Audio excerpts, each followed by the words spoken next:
Mansa Musa. Mansa Musa and the Kingdom of Mali.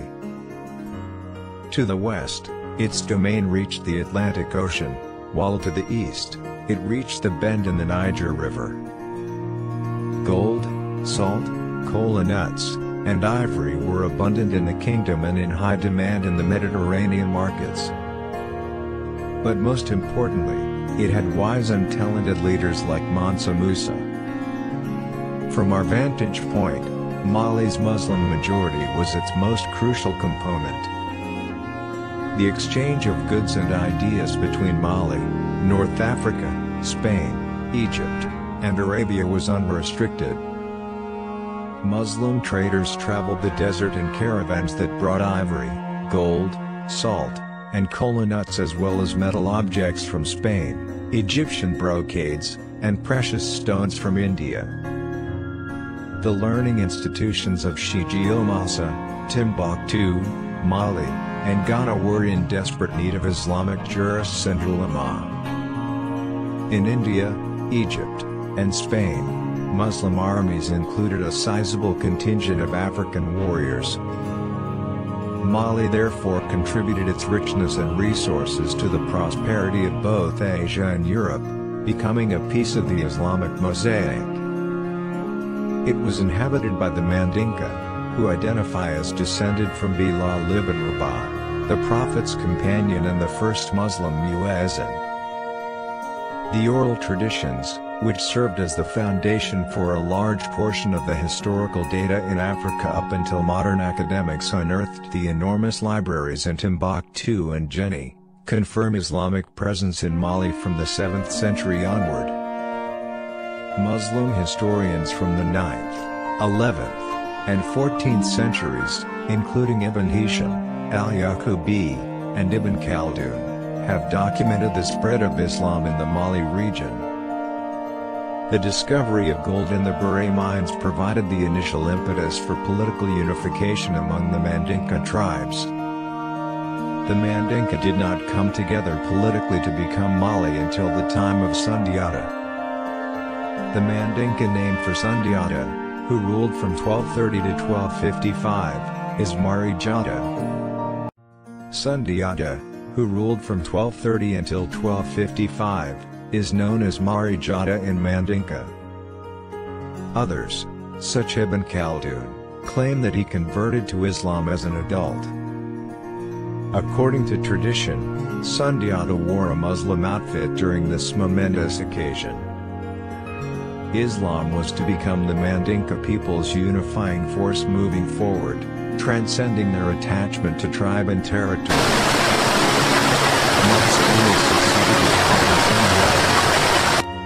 Mansa, or Mansu, is the Mandinka term for monarch. Uli is the regional pronunciation of Ali, R. Uli extended the borders of Mali in every direction. He added Timbuktu and Walata, two significant commerce hubs, to the north.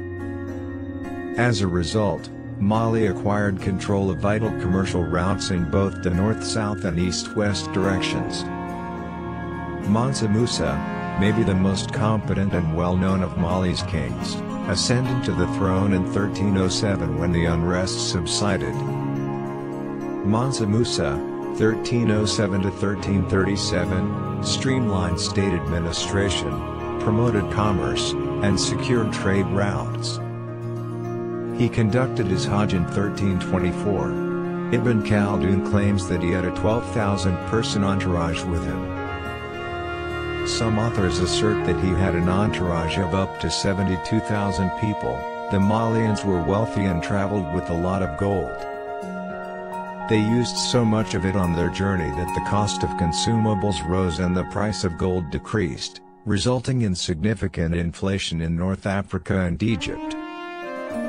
Mansa Musa stopped in Cairo and Kairouan on his way home from the Hajj, made a ton of book purchases, and then made his way back to his house with Quranic scholars, Maliki administrators, and jurists. He erected mosques, supported scholarship, promoted public education, and fostered stronger relationships with the Muslim rulers of North Africa and the Mamluk Sultan of Egypt, Nasiruddin Muhammad.